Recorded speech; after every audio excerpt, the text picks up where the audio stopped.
Shane, Shane, Shane. Shane, Shane, Shane, Shane. A-L-A-N-Allen. A-L-A-N-Allen. Allen, Allen, Allen, Allen, Allen. Hey, what's going on? It's been a while. It's been a minute, but the Super Bowl is here. It's a very exciting time for football fans and non-football fans alike, because people who don't even like football will watch the Super Bowl. They'll eat their chips, their wings. They'll have way too much Coke, both the drink and the yeah. So there you go. Alan, how are you doing? I need to be going to the parties that you're going to. We're missing a lot of ingredients apparently at my Super Bowl. That's why I'm constantly scratching my nose. I'm doing all right. How are you doing? It's been a while. Yeah, it's been a minute. Doing okay. Since we last talked. Let's see, or at least we talked about this. The Seahawks and the Patriots are in the Super Bowl. And of course, as the 49ers fan, I'm supposed to be sad about that. But to be fair and balanced here, hey, the Seahawks are a pretty good damn team. So kudos to them. Yeah, they are. Well, you know what? The thing is that every single year there's teams that peak early. There's teams that flame out late. There's teams that have key injuries, and that kind of derails what have otherwise been a good season. There's teams that just have their worst game of the year at the wrong time. Like, there's lots of reasons why teams aren't in the last two, right? There's 32 teams, only 2 teams are going to make it, only 1 team's going to win. So I've always had the attitude of, as a professional sport, everyone's trying to win the Super Bowl. All 32 teams are trying to win the Super Bowl. If your team has the attitude of, well, we're rebuilding right now, let's think about next year, fire everyone, because this is a professional sport. You're getting paid millions of dollars to win. So I have an expectation that you're going to go out there and try to win every single game. But there's only going to be one, right? Only one team's going to win. And so, you kind of take a broad look at the whole season, and you think of, like, remember how hot the Colts were early in the year and what a great season Daniel Jones was having. But then, of course, he had apparently suffered some injuries that we just didn't even know about because they didn't talk about them. Then apparently he had a fracture in his leg and he was playing on it. And then finally, of course, there was the one last injury that knocked him out for the year. And that's unfortunate. Those things do happen.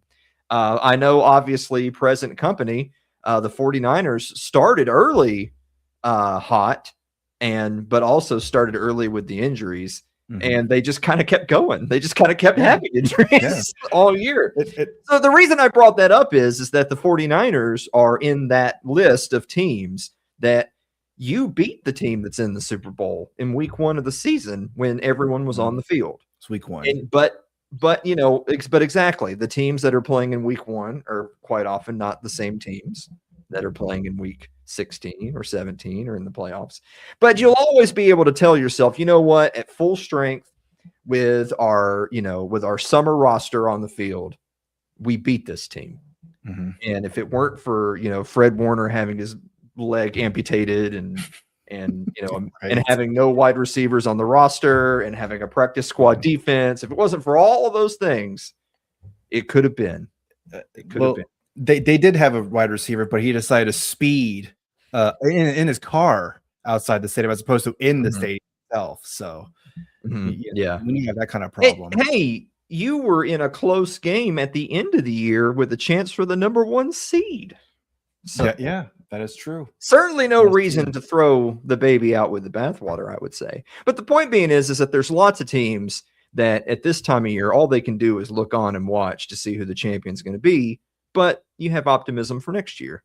And so what I'm getting around to saying is that since we've had a week or 2 off and we watched the championship, the AFC NFC championship games, it's time for this. We also had the coaching carousel that we started off with. Because the coaching carousel kind of went on for like a month. Yeah, it kind of went for a long time. But now that we've had a chance to kind of just digest everything, I want to start off with our first question for you tonight. Who won the coaching carousel? Shane, which coaching hire do you think was the best? Man, the best. I mean, I guess looking at the list here, You would think John Harbaugh going to the Giants, that should be an Mhm. immediate upgrade over Brian Dable. Sure. Okay. Now, I mean, it's the Titans, Robert Saleh. You think, hey, he's going to help that defense. But they hired Brian Dable as their offensive coordinator. So he's going from the Giants to the Titans to be their coordinator to hopefully get Cam Ward up and running and not look like such a rookie anymore. I think just off of that, I think those two, at least to me, are big hires for them. And I guess, and you can even say like Kevin Stefanski going to Atlanta, because I know you were saying too that he was probably the best coach that the Cleveland Browns have had in a long time, Kevin Stefanski. Yes. But the Browns, the Cleveland Browns are the Cleveland Browns. Yeah. And so it's like, what do you really expect a guy to do with that organization? Yeah, exactly. Yeah. And so he's going to Atlanta now. I'm guessing Michael Penix is still going to be the quarterback there. Kirk Cousins, I don't know what's going to happen with him. He might be there. He might be going somewhere else. Who knows? We'll see about that. The thing is that it's like, why do we call it the coaching carousel, right? It's because so many guys that get hired are people who have been fired before for a failure to produce results. And it's always when it's your team, when your team is the team sitting there looking for a new head coach, you always have fans, all right, on social media that are just raging. They always want whoever the hot, trendy young coordinator is, or they want in the case of like a John Harbaugh, like, oh, there's a proven winner with decades of experience. Oh, we'll take him, but provided he brings in like a good staff. But again, even with someone like a Harbaugh, the only reason he's coaching the Giants is because he just got fired. Yeah. Right? Yeah, that's right. And so I agree with you. I do think that Harbaugh to the Giants makes the Giants better. Now, does that make the Giants the best? I doubt it. I really do. But it makes them better. And the NFC East appears to be a weak division now. And so Giants fans, you look at it from the Giants perspective. Okay, you just got Harbaugh as your coach, although he needs to have a decent staff with him. He is technically only a special teams coach. Yeah. You got Jackson Dart, right? You just drafted this guy. You probably played Russell Wilson for a few weeks too long. Yeah. But Jackson Dart comes in, other than always leading with his brain on every single play and taking too many hits.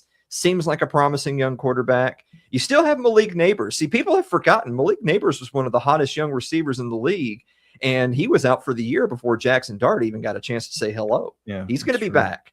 Of course, Cam Scatterbo, who is just he's this generation's white running back wrecking ball, but was having a good season. He got playing time early because he's a running back, right? You go throw him in the lineup, and then he was out for that's a lot of talent coming back with a proven head coach and obviously whatever talent they bring in this year.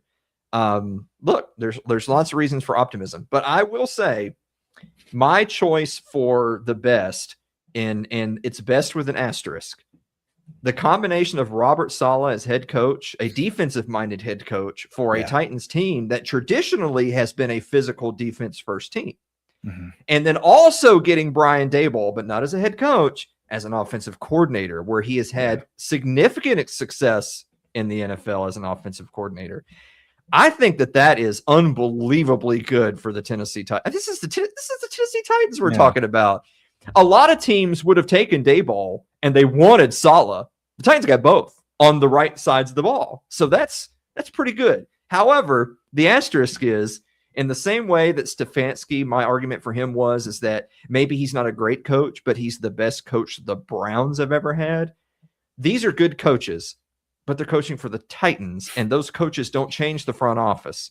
They don't change the roster. True. They're not making them co-GMs, right? They're not gonna settle the ownership. So it stands to be seen if even having an infusion of leadership and talent can really change anything for the Titans. You know what I mean?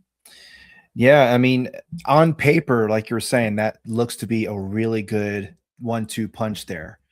But you're right, though. The front office over there in Tennessee, I mean, it's head scratchers all the time over there. But You also have to think that when Robert Saleh was the coach of the Jets, he hired Nathaniel Hackett as his defensive coordinator. Mhm. Not great.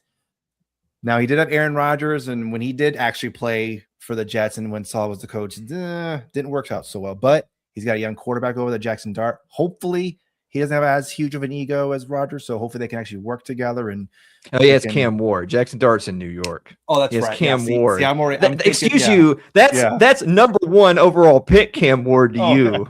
All right.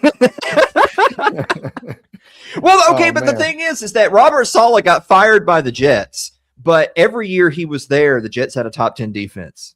Yeah, and he's a defensive coach. So no one's saying that he doesn't know how to run a defense. The fact that he can bring in Daboll and tell Daboll, look, I don't need you to call timeouts or throw your challenge flag. I need you to run the offense. I think if those guys right now were announced as the new coaching staff and they had a number 1 pick quarterback and it were the Steelers, if that was the new Steelers, everyone would be like, oh no, it's over for us. The Steelers are about to be the best team. The only reason people aren't more hyped is because it's the Titans. Well, I don't want to steal your thunder here and like hosting here, but in terms of the worst, Mike McCarthy to the Pittsburgh Steelers. Okay. I have to ask you though. John Harbaugh has a Super Bowl, and so does Mike McCarthy. What's the difference between them as to why John Harbaugh is such this is a great hire for the Giants, but with Mike McCarthy to the Pittsburgh Steelers, you're like, wait, hold on a second, time out. Why? Okay, so I'll give you one huge reason why. Well, actually, I'll give you 2 reasons why. First of all, that's true. That is true. Yeah, I'll give you 2 key reasons why. First of all, McCarthy won his with prime Aaron Rodgers. Yeah, but it was the only Super Bowl they won with prime Aaron Rodgers, and it will always be a blemish on Rodgers' record. He won 1, and they were never really like overwhelming favorites to win another one, and that doesn't look very good. But that seems institutional, which is head coach. It's not like Aaron Rodgers was bad every year but one. No, he has amazing stats for during his prime years. He was the best. I genuinely believe that, and this is a topic that we can discuss some other day in like our postseason. We'll do a few episodes talking about some fun stuff. But I don't think Aaron Rodgers is the GOAT. But I think in terms of who was the most talented quarterback in their prime, I do think it's Aaron Rodgers. I do believe that. Yeah. And they only won 1 Super Bowl, and we're not that close otherwise. So Mike McCarthy sucks. But I'll give you another reason. The other reason is like John Harbaugh won a Super Bowl with the Ravens. He just lost his job with the Ravens, and now he's on to another team. Mike McCarthy had another stop in there. Yeah. If you might remember, Shane, when Mike McCarthy got fired by Green Bay, he took a year off from football. And he told the media and he told Jerry Jones and all this stupid he sold all these pretty little white lies about in that year he took off. All he did was sit on the couch and watch games and study football because he wanted to evolve as a head coach. Those were his words in the interview. What does he do? Immediately, year 1 at Dallas, it's the exact same system. It's the same mistakes. It's the same coaching malfeasance. He clearly had lied. He clearly had learned nothing. He had innovated in no way. And the only reason he wasn't fired from Dallas quicker than he was is because he was a yes man. He would just tell when Jerry Jones would say jump, he'd say how high. And so he got fired again, but with way less success in his second stop. And now he's at his third stop. So then what I would say to the potential McCarthy stan is we already know he lied to our faces when he said that he's evolved and he's a better coach. And he was a disaster in Dallas. A disaster. Yes, I'm saying that word. So is there any reason that you think that now, with even more time off to evolve as a head coach and watch football, do you actually think he's a different coach? I can go ahead and tell you just as a short answer, guys who just get older and older don't just magically get better. Well, we They saw just with don't. Pete Carroll in the Raiders one season. It was over by like the third game. It was like this is not They good. beat the Patriots, and then they didn't, and then they lost it. The rest of the way. That's right. Yeah. Yeah. The 49ers beat the Seahawks right out of the gates, and the Raiders beat the Patriots right out of the gates. Crazy. And then everything swapped Yeah. after that. Yeah.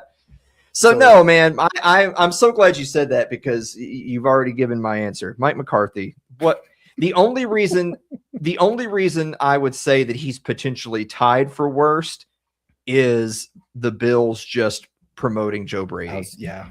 I would, if it were me, I would fire Joe Brady. They actually just promoted him to head coach. That's crazy. The Bills are not a serious franchise. Yeah. I'd still take Joe Brady over Mike McCarthy, though. Well, yeah, for sure. I mean, the weird thing, though, too, is, okay, maybe not weird, but it's just, I don't know. It's just a head scratcher. Okay, so they have 3 head coaches there in Pittsburgh history: Chuck Noll, Cowher, and Mike Tomlin. That's it. Yeah. Mike McCarthy is now a part of that history. Like how long is that going to last? Because maybe he's thinking, hey, if I go to Pittsburgh, hey, I'll be here for a long time because a lot of their coaches are there for quite a while. But that's, of course, if he wins, right? So how long are they going to give him? 2-3 seasons, and then okay, that's it. The Pittsburgh, if Mike McCarthy completely fails and is a disaster like he was in Dallas, Pittsburgh Steelers are like dead for at least a good 5-6 years after that. So, yeah, man, what a weird hire.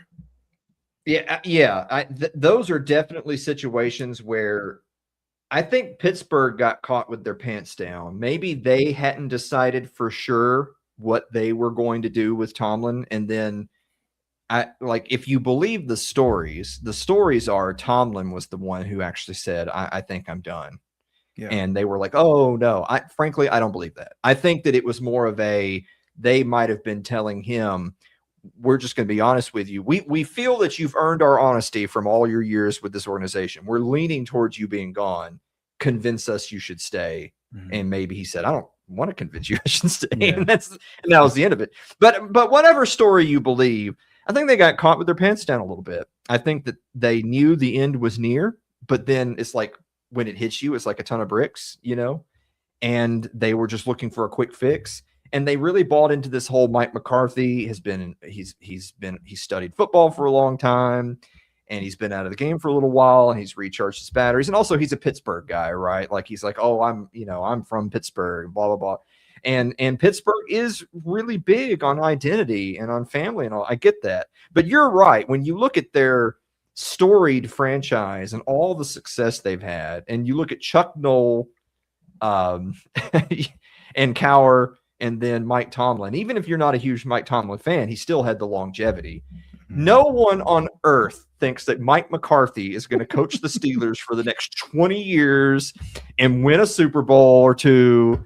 No one thinks that. Why? Because if he was that kind of coach, he would still be at Green Bay, or that would have blown up in his face and he'd still be at Dallas. But no, he's not. And they could have waited because Jim Schwartz is now out at Cleveland.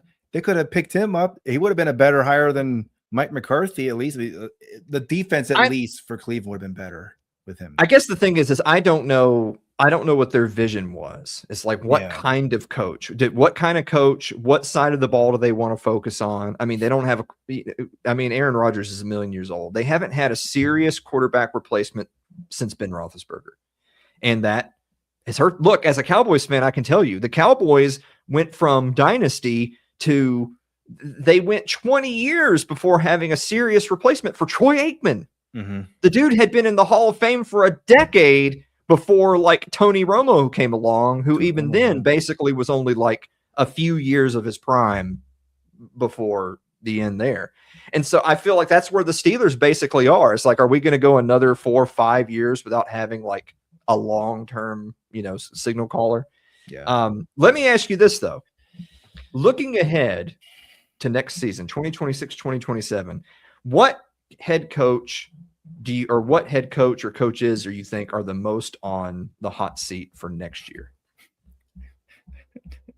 I mean, the obvious answer is Aaron Glenn at the New York Jets. How does he still have a job? I don't understand this. I don't understand. He sucks. The highlight of the Jets was him dancing on the sideline when they scored, which they lost, by the way. They still lost that game. But that's the highlight of that season, is him dancing around and high stepping or whatever. And it's him. So we had said earlier in the year that the recent precedent has been set for coaches in the NFL getting fired in 1 year. I'm not saying that I like it, but it has happened. Look at the Patriots. They fired Gerard Mayo after 1 year. Now they're in the Super Bowl. So there's tons of pressure on head coaches right out of the gate to at least demonstrate some improvement. The Jets are absolutely worse this year than they were last year, and they were already pretty bad. You're right. But at least I'll say that when it comes to old Woody Johnson and the Jets leadership, they had kind of made it known relatively early on that that's not who we are. We're not the kind of team who's going to fire a coach in 1 year. We do think Aaron Glenn's a good coach. Now, I do think that he will be fired eventually, but it's almost like a Browns Titans Jets. It's like the organization is so piss poor that who could they hire who could take, because it's not a matter of the coach being good. It's a matter of the coach taking that team and being good. I don't know. I will say, I'll give you two. And I'm not going to pick the low hanging fruit of Aaron Glenn, because I'll be honest, I kind of thought he would get fired as well. Yeah. Todd Bowles, Buccaneers. It is shocking he still has a job. Oh my God. Remember, the Buccaneers lost like 9 of their last 11 games to miss the playoffs. Yeah, that's right. If that's anybody else, you're out of there. Yeah. We were talking about Baker Mayfield having like a high MVP caliber season, and then just fell flat in their face the second half of the season. So I'll give you two. One is Todd Bowles. My understanding is Todd Bowles' job was safe, mostly because, frankly, the Bucs ownership likes Todd Bowles. Now, I don't know if they like Todd Bowles so much that they can have another season next year like they had this year and him still have his job.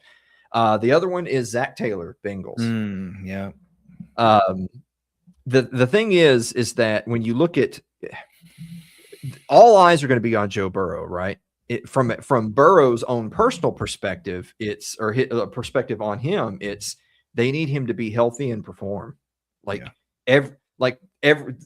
narrative in the NFL is he's one of the best quarterbacks in the NFL, and if you could trade 5 first-round picks and take him right now, you'd do it. You would do it. But he needs to have at least one full 17-week season that proves that would be worth the trade. You know what I mean? Yeah. Like if I was trying to sell you, trade me Purdy and your next 6 first rounders for Joe Burrow, he needs to have 1 year that tells you why you should do that. And it's been a while since he's done it. But also at the same time, you also have that same Joe Burrow saying, well, I kind of like to win, and this team's not very good. So it's, not having a lot of fun. Well, when management is hearing stuff like that out of a guy who does carry that much value for the franchise, it's like, there's just red lights going off everywhere. It's DEFCON 3. It's like, what do we got to do to make Joe Burrow happy? Now, I don't have any reason to believe that Joe Burrow personally doesn't like Zach Taylor, nor do I think that them just firing Zach Taylor magically makes the Bengals a good team. Right. But they have to do something, right? They can't wait till Joe Burrow is the same age as Matthew Stafford is right now and be like, oh, well, we tried our best. Sorry that we were 7-10 every year. No. You can't do that. Well, I was also thinking Kevin O'Connell over in Minnesota. I think I wouldn't say it's extremely hot, but it's definitely getting there. He's supposed to be this offensive guru. I mean, he is. I mean, we saw that with Sam Darnold. Sam Darnold, he's in the Super Bowl right now. I mean, with Seattle, mind you, but he played really well over in Minnesota. And then JJ McCarthy, even when he was healthy, not so great. So I think his seat is getting warm. And look, I mean, I know that they went to the playoffs. But you have to think that Nick Sirianni's job is also, this is a pretty important year for Nick Sirianni. If they have a losing season over in Philadelphia, I think that's it for him. because they have high standards over there, and the fans, of course, are just going to be because I mean they were basically saying that offensive coordinator over there should be gone. He's gone. I mean, it was probably a foregone conclusion, even if the fans were being all loud and clear about that. But I think Nick Sirianni, I think his seat's also getting pretty warm. What do you think about that?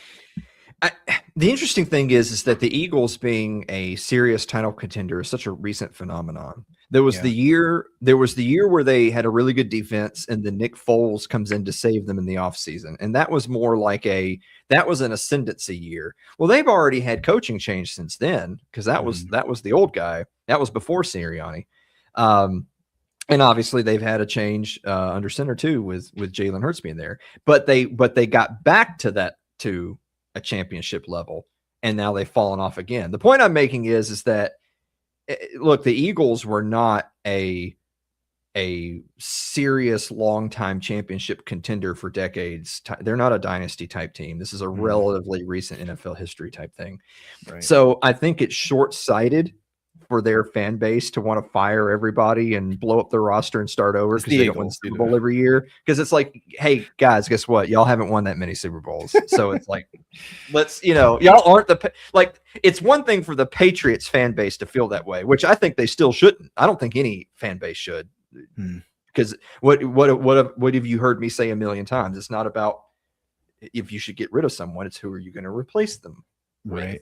Yeah. We just got done talking about a bunch of teams where we're like, they hired what? Yeah. Are the Eagles going to go hire Mike McCarthy? Is that what you want? Right? I guess there's not a lot of people to pick from. So yeah. You want to go promote Joe Brady? Sure. So yeah, but we also know, but that is how the Eagles are. That is how their fan base is. They do. And while it's true that they still had a good year this year and they easily won their division because the NFC East kind of sucks. Boy, that playoff game against the 49ers, my God. Yeah. And you know what I'm saying. I'm not saying this to say, the 49ers suck, but the 49ers at the end of the year with like 2/3 of their roster on IR, they did kind of suck. And they still beat the Eagles because the Eagles, man, talk about it. They're basically on Buccaneers level of totally flaming out at the end of the season. It's just they were in such a weak division. Of course, I say that the Bucs are in the NFC South. But anyway, we won't talk about that. But I could see it. I'll put it to you this way. I would 100% agree with you if the Eagles this coming year are struggling to keep up with basically if they're struggling to stay out of last place. If the Redskins come back with a healthy Jaden Daniels and they're competitive, if the Cowboys come back next year with a healthy whoever and they're competitive, and if the Giants come in with 1 year of Harbaugh and they're playing for a wild card, then Eagles fans are going to be like, you win the Super Bowl or fire everybody. Because we can't, because we don't want to start losing to the Giants now, right? It's not y'all's turn. Right. So I agree with that. Moving on to the NFL honors. How about this? I think that we have to go back and watch the tape, but I think that over the last few weeks of the season, I think we probably assumed that Matthew Stafford was indeed going to win NFL MVP. It seemed like the tea leaves were floating in that direction. Of course, he does win it. At 37 years old, his 17th season in the league, he wins his first NFL MVP. So I'll start off here. Was he your pick? Is he who you picked for NFL MVP? I mean, he played amazing. I would pick him, but I think Jackson Smith and Jigma had a really good case too. I mean, that guy was amazing. Sam Darnold is he'll be out there somewhere. I'll still with the ball downfield. He'll be around there, catch the ball somewhere. So I think it was those two really. It was just whoever got the more first place votes, and Matthew Stafford happened to get it. So congratulations, Matthew. Okay, if you let's say hypothetically Matthew Stafford just got phased out of existence. It can't be him. Who would you vote for? I would probably in Jigba. I mean, he was most of their offense for the Seahawks, and I don't know. I don't really have a whole lot to say about it other than he's so good. Every time you watch him, like as a Niners fan, you watch him play, just like, oh, why can't we have someone like that on our team? So yeah, that would have been my pick. You're ruining all my questions because my next question is who is your NFL non-quarterback MVP? Since MVP goes to quarterbacks every single year, no matter what. Yeah, we've already had seasons where running backs went over 2,000 yards and like they didn't even finish like in 4th place in the MVP balloting. So the NFL MVP voters, who are retarded, have proven to us that if you're, say, a running back and you want to be the MVP, basically you have to have the all-time NFL record rushing yards in a season, all-time NFL record touchdowns in a season, also receive, like, go ahead and catch 500 yards out of the backfield too, and be on a team that's in the Super Bowl. And your team sucks. It's just you. Your team blows. Then maybe that guy wins MVP. But even then, if a quarterback has a great year, maybe you still don't, you know? So I've always kind of had that complaint. I feel like you should just go ahead and have a separate, kind of like how they do in college. Just go ahead and have an award for every position and go ahead and let a quarterback win an award for being a good quarterback. And then emphasize that the MVP is more spiritually the most valuable player for their team and not just the quarterback. Here are the nominees, and obviously you know that's after one. Here are the other nominees. Okay. Drake May, Trevor Lawrence, Christian McCaffrey, Josh Allen. Yeah, those aren't. Yeah, I mean, the thing is that everyone's like jizzing themselves to talk about how great Drake May is, and he's going to be the next, great whatever. Drake May also got sacked 8 million times for negative 2 billion yards. Yeah, he is the textbook. He's a feast or famine quarterback. So if he were, now it's true that he does a lot with his legs, which is also why he gets himself into trouble. It's kind of like your old school Lamar Jackson. Remember, like if Lamar Jackson dances around for 20 minutes and throws a strike, everyone says, "Ooh, awesome MVP." But if he runs backwards 15 yards and gets sacked, everyone's like, we'll get him next time. Well, it's like, oh, no, wait a minute. No. You got to take the good with the bad. So I'm not actually 100% sold on Drake May like people seem to be. And also the Patriots have had such a cakewalk this year. I think that it's quite likely, in some ways, Vrabel is cursed because I think the Patriots will have a tougher time in his second year than he had in his first year. But that's a different topic. I think, I definitely don't think Trevor Lawrence. I think that's a silly one. I mean, if you were gonna, I know that the Jags had a pretty good year. And obviously they were a playoff team, but Lawrence was statistically nowhere near as good as Dak Prescott. Yeah. So we should have just been Dak Prescott. Yeah. If Dak Prescott had actually played the final week of the season, he would have finished the year with the passing title. So, and same thing with Josh Allen. A lot of people don't think Josh Allen should have won MVP last year. And he wasn't, they weren't as good this year. So he definitely shouldn't be winning MVP.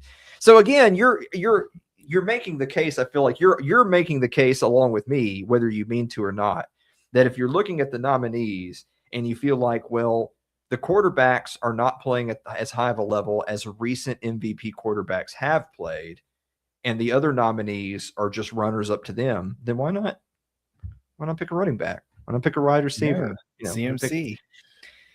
And in the spirit of most valuable player, I'd rather have Njigba than CMC on my team. Yeah, I totally understand that. Even if they were the same age.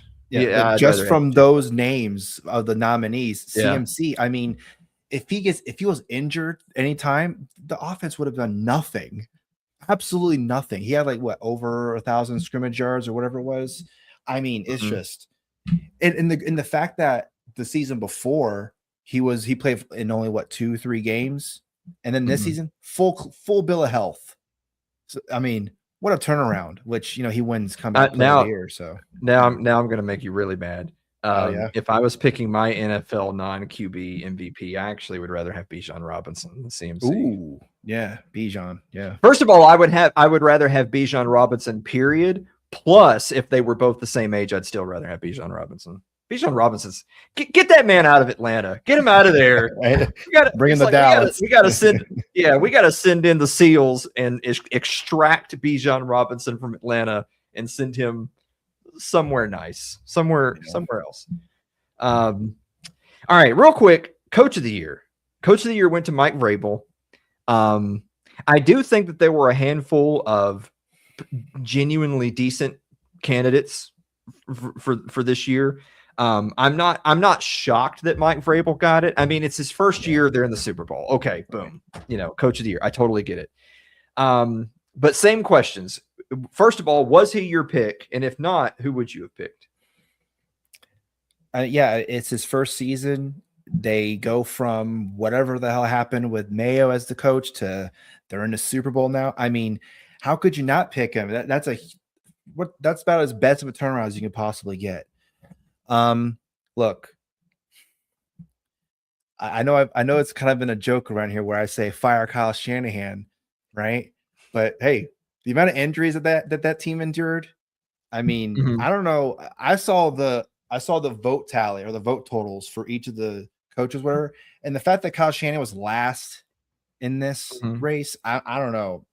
My bias is showing here, but I don't know. I don't understand that. I'll answer your question. Mike McDonald, I think, would have been my choice. I mean, he's such a good coach. I'd pick him. And I mean, to make Sam Darnold just look like an all-star over there is great. It would have been either Vrabel or McDonald, in my opinion.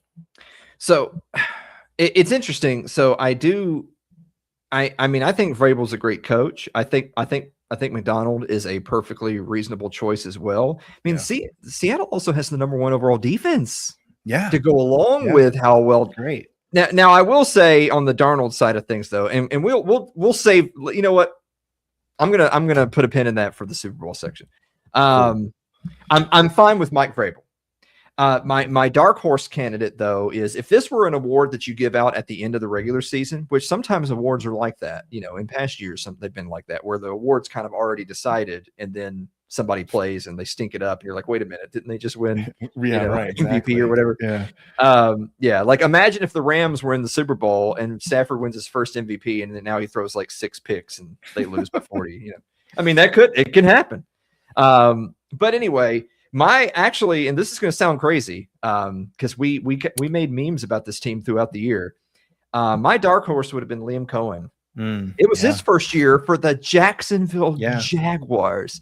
Yeah. And Jacksonville's actually kind of good. It's not like they're getting lucky. They were good. And it's Jacksonville. So like, remember everything I said about like the Titans or the Jets or the Browns? And it's like, well, who could do a good job there? Jacksonville as an organization has been just as piss poor as the Titans have. In fact, they're rival teams in the same division, as a matter of fact. Yeah. And there's been lots of years where they went 500 against each other. And there's been it's like a lot of times, sometimes they're both kind of good. Sometimes they're both kind of bad. But neither of them have ever been consistent basically since, technically the Titans are the old Oilers, but ever since they've been the Titans and then the Jaguars, ever since they've come into existence, neither have been a particularly consistent franchise in terms of winning. But by God, Liam Cohen goes in there 1 year and you know what? You can't be one of these social media retards that says it's because they drafted Travis Hunter, because that bastard's been out since like week 6. They just kept on winning. They just kept on winning. Look at the Texans. The Texans finally put it together and look how good they are. Jaguars just keep on winning. They play the Broncos. Jaguars just keep on winning. What was it? What did we say all season? If you don't like being ranked behind the Jaguars in my power rankings, stop losing to the Jaguars. Yep. So I actually would have been tempted. And also considering Liam Cohen was a rookie head coach, whereas Mike Vrabel had been a head coach before. That's true. Yeah. I think I would have given it to Liam Cohen. Yeah, you make a great case. I think Liam Cohen should have been coach of the year. I mean, yeah, you know what though? I think maybe because he was coaching the Jaguars, I don't want to sound like this is. I mean, it's a popularity contest. Let's be honest here. Mike Vrabel is is coaching for the Patriots. You know, they're a big market team. The Jaguars and where? Jacksonville? Whatever. He got nominated. That's, you know, he should feel good about that, you know? Yes. If the Jaguars had made it further, if the Jaguars had taken care of business against the Bills and had made it to the next round, playing a Broncos team that they had just beaten in Denver just a few weeks prior, maybe he finishes higher. But anyway, last one real quick, because we haven't even talked about the Super Bowl yet. This is what happens when we take a couple of weeks off. Yeah. Is all right. Hall of Fame inductees. The actual inductees: Drew Brees, Yes. Larry Fitzgerald, Luke Kuechly, Adam Vinatieri, and then of course San Francisco's very own Roger Craig. Do you agree with the picks overall? Think it's good? Yeah, I think those 5 are great. I mean, but I look at some of the other names. I mean, there's some really good names here. I'm sure it looks like it was a really hard decision. I mean, you have Willie Anderson, a tackle. He was a legendary tackle with the Bengals. And then Frank Gore for the 49ers for the longest time.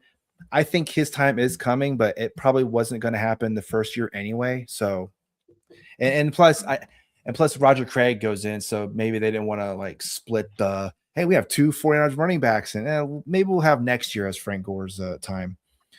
Now, here's an interesting one, and this is, you hear this argument all the time: should this guy go in or not? And it is Eli Manning. Eli Manning did not make it. Do you think he's a Hall of Famer, Alan? Eli Manning. All right. If it were up to me, he wouldn't make the Hall of Fame. Because, and I'm going to explain why. Yeah. In the same way that we don't dock Dan Marino, like Dan Marino doesn't lose his place in the Hall of Fame because the Dolphins are trash, absolute dog shit for like 15 years. Because Dan Marino is Dan the man. Yeah. No one argues with that. No serious person who knows anything about this is like a do you know ball question. If you talk to some 17-year-old who's like, who's that? You're like, okay, you don't know ball. Goodbye. If you know anything about football, you know Dan Marino damn well deserves his place. But the point being is that if we're not counting Super Bowls against him, then we shouldn't be counting Super Bowls for someone that otherwise is a bit on the mediocre side. Now, it is true that someone like a Kurt Warner got in despite the fact that he didn't actually play a ton of seasons in the NFL. And of the seasons he did play, it's like he started hot, totally disappeared, reemerged at the end, rode off into the sunset with another Super Bowl with the Cardinals. But he did get in. But Kurt Warner in his prime, such as it was, because he wasn't exactly a bright young man when he first got the job with the Rams, he was way better than Eli. Are you kidding me? No one, I mean, seriously, like simple yes or no. It's Kurt Warner in his prime better than Eli Manning. Yeah. It's yes by a significant margin. Yeah. Is Eli Manning in his prime better than the last 20 highest profile NFL quarterbacks who have gone to the Hall of Fame? I don't think so. I think he's worse than all of them.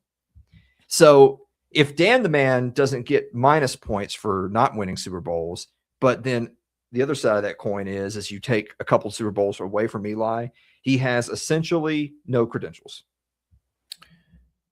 So I think no. I mean, for him, literally the only thing he really has going for him is I beat the Patriots twice. I beat Tom Brady and the Patriots twice. That's all he's got. And hey, look, the greatest upset in NFL history is that Super Bowl, the unbeaten Patriots going in and facing the New York Giants, and nobody thought that was going to happen. And then they end up winning. And that's pretty much his resume right there. Hey, I beat the Patriots defense. What do you think about that? Well, the rest of the time you're in the league, you're all right. You're okay. Well, that undefeated team that he will forever be known in NFL history having beaten in the Super Bowl, the score was 17-14. He didn't do shit. His defense held the statistical top 3 greatest offenses ever to 14 points. No. It's one of those things where if they, you know how like nowadays they'll do things like they'll add specific games to the hall and specific moments and stuff. If they want to have, the whatever the fuck 8-8 helmet Giants, catch. Yeah. but yeah, if they want to have the helmet catch and the Giants knock off the undefeated Patriots 17-14, that's fine. But Eli with his own bus, no. Eli Manning, cover your ears, Giants fans. Although Giants fans didn't like Eli, they wanted Eli Manning gone for like the last 5-6 years of his career. So I'm old enough to remember. Cover your ears, Giants fans. Eli Manning is a worse Phillip Rivers, but with 2 Super Bowls. Phillip Rivers was better than Eli Manning. He played for the Chargers. If Phillip Rivers was on the whatever it was, the 2007 Giants, Phillip Rivers would have a Super Bowl ring, and Eli Manning wouldn't. That's it. Read and wheat. It's crazy that Eli Manning was drafted by the Chargers, but he told them, "I'm not going to play for you." Yeah. And then they flopped. They switched with Rivers and Manning, and the rest is history. So there you go. And then Phillip Rivers has 1,000 children. So. And ironically enough, the Chargers also drafted Drew Brees. So there's a bunch of quarterbacks who have gone on to win Super Bowls, but not for the Chargers. Oh, Chargers. Eli Manning would be like Trent Dilfer because Trent Dilfer won a Super Bowl but he didn't really do anything. It was the defense that won it for him. So yes, exactly. Eli Manning is better than Trent Dilfer, but he's closer to Dilfer than he is to Drew Brees. Like Drew Brees just got elected to the Hall of Fame. Drew Brees is 8 billion times better than Eli Manning. And no one remotely disputes that. But the point being is that it's true that Drew Brees is very, very good, even amongst the good. Mm-hmm. But at some point, the NFL Hall of Fame will eventually get to the same point that like the MLB Hall of Fame is, where it's like, look, the hall is huge. The sport's been going on for, a century plus. And we're going to start to be more discerning about who we include. And so when we're putting you up against not just all-time people, but like people in the last couple of generations, that's why I was making the argument of how does Eli Manning stack up against QBs who have been inducted to the Hall of Fame like in the last 10, 20 years? And the answer is you would take every one of them over Eli Manning. And that's why he's not a Hall of Famer. You're going to really hate this. Russell Wilson was better than Eli Manning in his prime. Oh, no, I have no problem with that. Yeah. And you know what? And is Russell Wilson going to the Hall of Fame? He won a Super Bowl. With as the quarterback of the Seahawks, I would say yes. He was amazing. Yes, I would say. But that's not how the Hall is.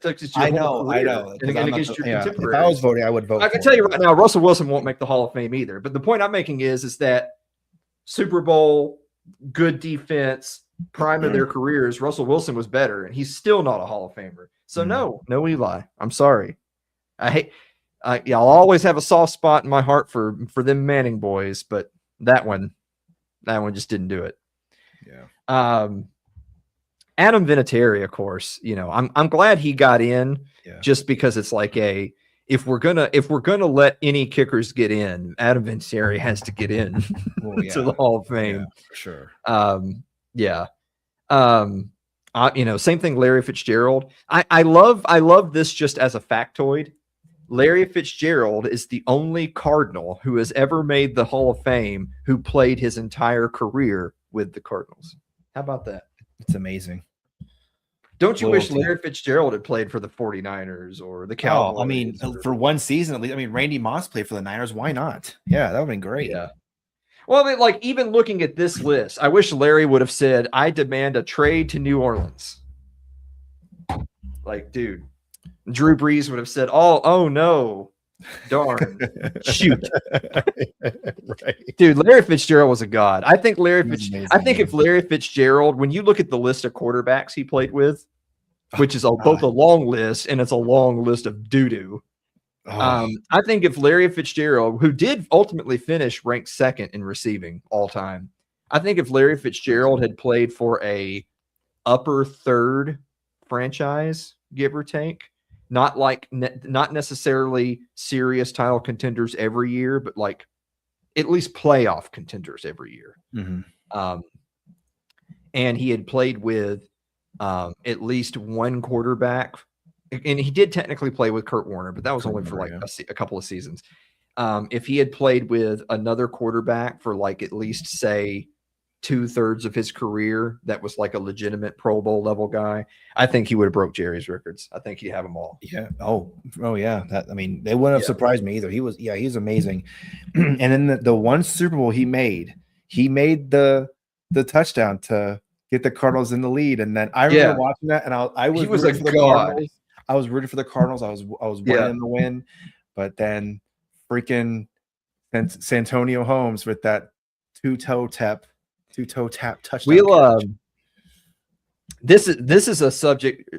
Somebody write this down somewhere in their notes. This will be a fun. We'll do some episodes. We already have a few ideas for episodes we can do after the Super Bowl is over.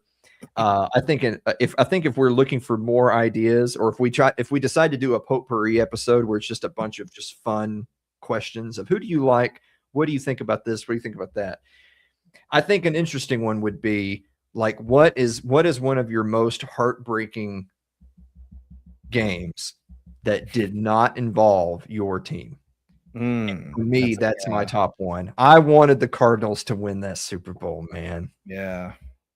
Dude, yeah, I wanted him. I didn't care that much about Kurt Warner, but it was a fun story that he comes back out of nowhere and he has one more shot at it. But yeah, Larry Fitzgerald, everybody watching the Super Bowl knew it's like, oh, hey, like every single play before the snap, oh, there's Larry Fitzgerald. Watch this guy. Yep. See what happens. And yeah, the last play that the Cardinals ran before the Steelers scored the go-ahead score was just him running in the slot and outrunning the entire Steelers defense down the hash marks. Yep. Dude, that guy deserved to win the damn Super Bowl. Oh gosh, yeah, you knew that game was over. You knew the game was over when that 100-yard interception return for you knew the game was over right there. Yeah. If it wasn't for that play, which was a huge play. It was a great play. But obviously, if it wasn't for an all-time great play, the Cardinals win the Super Bowl. Absolutely. Sure. Yeah. Like the Steelers would have only been playing to just make it a one-score game at the end, as opposed to be winning. Yeah. Well, here's the weird thing: is we could just stop right now and say, "Enjoy the Super Bowl, everybody," and this would be a perfect episode, right on time, and everything. But we haven't even discussed the Super Bowl, at all. I'm going to let you make the decision. I honestly don't have a lot to say about it. I feel like at this point, like we always end every show with just making our pick. So maybe we should do it like this. You make your pick and you sell me on why you're right. Who's going to win the Super Bowl and why are they going to do it? 49ers fans, cover your ears.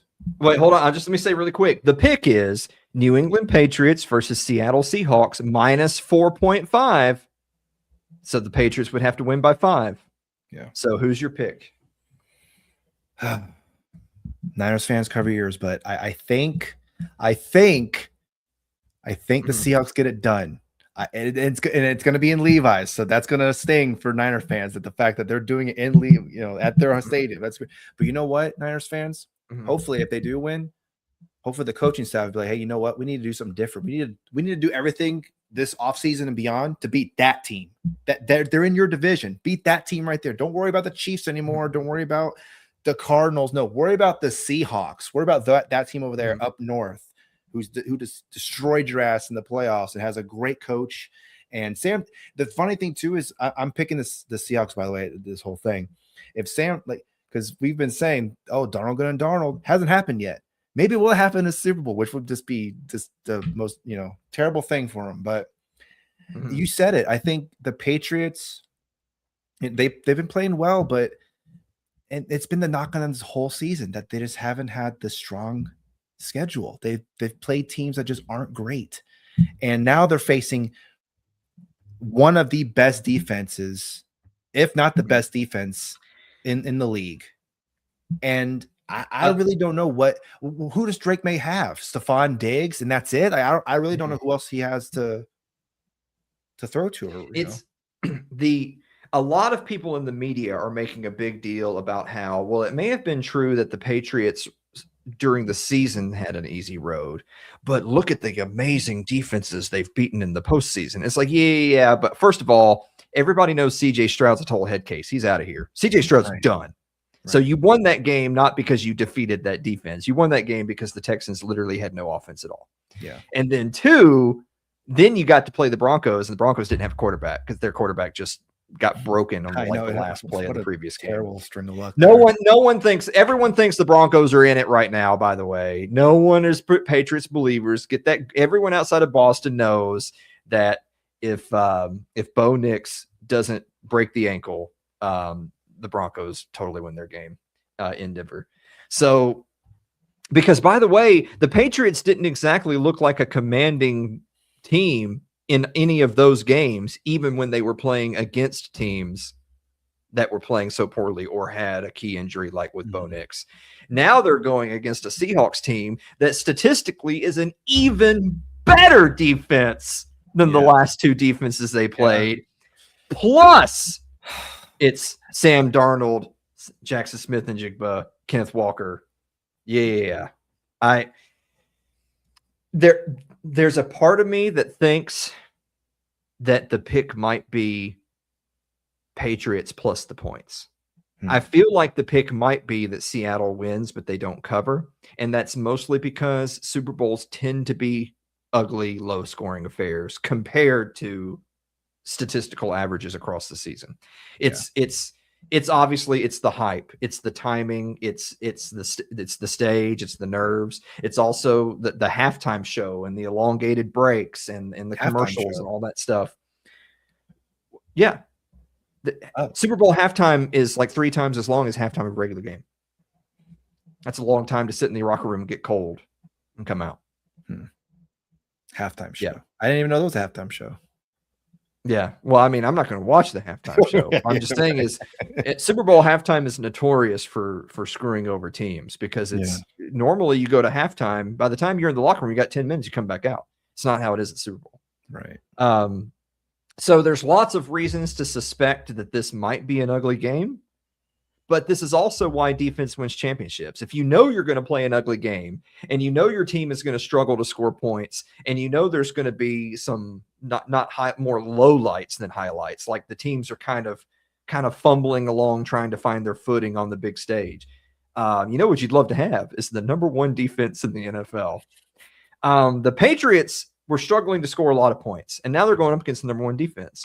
Vice versa, they were lucky to be facing CJ Stroud and then Jarrett Stidham. Yeah, right. As their and you know what? One last point to Sam Darnold. Everyone saw that Sam Darnold had a good year at Minnesota. Minnesota lets him walk. He goes to Seattle. And while hindsight's 2020, and that wasn't a great decision on Minnesota's part, at the time, Minnesota's idea was, well, we have J.J. McCarthy. He's the future. But also it was, but look at the way Sam Darnold ended the season, right? Like the Vikings flamed out at the end. The Lions wiped the floor with them. Sam Darnold can't perform on the big stage. What's he do? He goes to Seattle. Does he have some turnover problems? He's still got some turnover problems. But he has a great year overall, and they're the number 1 seed. And then they go into the divisional round. Everyone says, well, don't be too shocked if Seattle gets upset because Sam Darnold's never won a playoff game. What do? They go win a playoff game. And then the next week, it's, Sam Darnold's had a bunch of turnovers during the season. He got lucky last week. They're playing the Rams. That's their bugaboo. What do? Plays lights out. Lights out. Yeah. Like 360 yards, few touchdowns, no interceptions, lights out. And now it's the Super Bowl. It's true that the naysayers are waiting for the other shoe to drop and Sam Darnold have a bad game. But the performance we have seen so far, particularly in the playoffs, is actually, no, he's just locked in. This is his Joe Flacco year, right? He's just locked in, except for he's way better. He's way better than that. And he's totally locked in. Like I said, I think the Seahawks win the Super Bowl. Part of me wants to say they win the Super Bowl, but they don't cover the 4.5 points because it's like they're in control. They're up by, 9, and then the Patriots score with 30 seconds left. But then Seattle recovers the kick and the game ends. So that would be a scenario where you knew the Seahawks were going to win, but they end up not covering the spread. I think there's a possibility that happens, but I think Sam Darnold's about to get a Super Bowl ring, and everyone's just going to have to live with that reality. That's just how it is. Hey, Sam Darnold Hall of Fame. There you go. If Eli Manning has 2, he's got 1. There you go, Sam Darnold. Hey, Coach McDonald hadn't been there that long either. Smith and Jigba is just coming into his prime. They're going to be good for a minute. Yeah, they're going to be good for a really good long time. Meanwhile, us 49ers fans are going to be like, who's going to be our number 1 wide receiver? I don't know. I guess we'll find out in 3 years. We'll see. The answer is not Brandon Ayuk. No, not Brandon Ayuk. Not Ricky Pearsall. At least he's on the roster as well. I mean, he'll play 4 games, and that's about it because he keeps getting hurt. He might be your number 1 receiver, but it's only because he has the most yards at the end of the season. So he's technically the number 1 wide receiver. Actually, I think CMC had the most receiving yards for the Niners to be autistic. Well, of the receivers, whichever one has the most receiving yards. All right. Real quick, I'm gonna ask you your final thought. I'm gonna do my final thought first, so I don't forget it. My final thought is don't go away, because Shane and I have at least a few ideas for some fun shows that we can do to kind of get us geared up for the draft. Get geared up for the draft, and then we're gonna, I don't know what we're gonna do after that. Probably just go away for a while. Hibernate. But or do something else. I don't know. It won't be tennis or soccer. I can go ahead and burst your bubble on that. You can do it. I don't care. Yeah. But I'm really looking forward to our all NFL, all loser team, which is Shane and I pick our all NFL squads. But they could only be players from Jeffrey Simmons teams that didn't make the playoffs. Well, the reason that popped into my head is you were talking about receiving yards, but not technically a receiver. Trey McBride, the tight end for the Cardinals. Holy shit! Yeah, we got to send in the Seals. We got to get McBride out of Arizona. We got to get Bijan out of Atlanta. All these A teams, get them out of there. Dallas. You are a Dallas kid. Dallas is going to be all offense all the time. No defense. No. It's going to be the exact same as this year, but like turned up to 11. All offense all the time. No defense. Get ready for 42, 41 type games. So, we'll do a post Super Bowl breakdown. We'll do our all NFL, all loser team. We can do our favorite moments and that sort of thing. But outside of that, and then we'll do the draft, I guess. See which teams. Hope always springs eternal there for about a week or two, and then disappears again. But other than that, do you have a final thought? Yeah, I have a final thought. You mentioned Trey McBride. He said concerning the electrical substation over there in Santa Clara, hey, that might deter some players from signing with San Francisco, because they might, even if it's not even a thing, the fact that it's perceived to be a thing might deter some players from signing there. So, hey, they got to – and look, the owner of the 49ers, or one of the owners, Jed York – yeah, I mean, Jerry Rice wasn't in. Jerry Rice played. It's like, dude, what are you talking about? The fact that you're even talking about it, and it's not going to go away anytime soon. I'm just going to let you know that right now. That is not going to go away until you get rid of that problem. Until you either move or you move the substation itself to somewhere else. So, if you want free agents to come over, like Trey McBride said, the gist of what he said was, I don't know if free agents would want to go there because I don't want to get hurt by some freaking electrical whatever. So, yeah, that's my final thought. Yeah, I mean, I'm not saying that I believe that. All I'll say is that I bet San Francisco's strength and conditioning coach is like, yeah, it's the substation. Yeah. Oh, for sure. Yeah. I can't. What can I do? It's that damn substation, you guys. Yeah, that's totally what's going down, dude. Hell yeah. Oh man, I'm looking forward to it. I think you know what? As I said all year, no Chiefs after that, no Eagles after that. Let's just have a good time. Just enjoy the Super Bowl, you guys. Notice I never had any hope for my team. I never expected that to even be on the list of possibilities. I was the hopeful one. I was like, oh, they might do it this time. Come on. Yeah. I seem to recall us having a like week 0 NFL season preview where I said to you, and I quote, "Ooh, that week 17 game against the Seattle, you don't want that game to matter. You want to have it sewed up by then." I didn't. Nope. It mattered. It's just fate. When they scheduled the games, they're like, "Oh, 49ers Seattle week 18." Boop. Yep. Yeah. I think every single game week 18 is a division game, if I recall. I think that's the way they're going to do it now. Every single game week 18 is going to be some division game. So yeah, well, it is, but the difference though is that like the 49ers and Seahawks both had a realistic like expectation for success, and then they were playing each other. Whereas like dude, the Cowboys were playing the Giants in week 8. No one gives a shit. No one was even playing. Dak just took off. He was in Cancun during the game. It's shit. Nice. Oh, yeah. That's He'd already gone back to his retreat. When you're the highest paid player in the NFL, you can just do whatever you want. And the game's on. I'll go to Cancun. Screw it. Yeah. I will also say, since we were talking about teams with a bright future, how about those Denver Broncos? That if it wasn't for Bo Nix getting hurt in overtime of a game that they were destined to win anyway, they probably would have made the Super Bowl, because I would have picked them to beat the Patriots.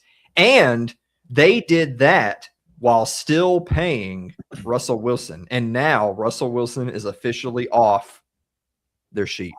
All right. So now the Broncos can actually start to rebuild. Isn't that kind of scary, since they were already the #1 seed? Jeez, man, that's one of the worst trades of all time, that Russell Wilson trade. Oh, Seattle, they knew what they were doing. Denver, not so much. All right. Well, Seattle kind of knew what they were doing, but they just did different dumb things, and then got rid of Pete Carroll and Geno Smith. Now Seattle does look like they know what they're doing. To be fair, they drafted really well. They've been drafted really well, so you got to give it to them.